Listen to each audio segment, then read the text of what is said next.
باید قهرمانی دویت بوده قهرمانی چوکه بوده قهرمانی چوک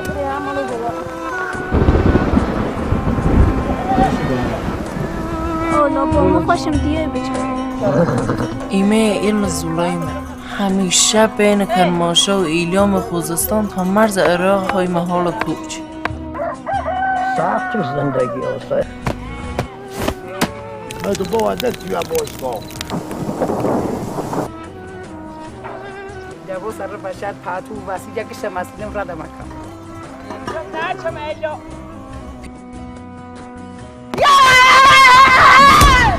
Susan Rashidi wächst in einem kurdischen Nomadenstamm im Iran auf.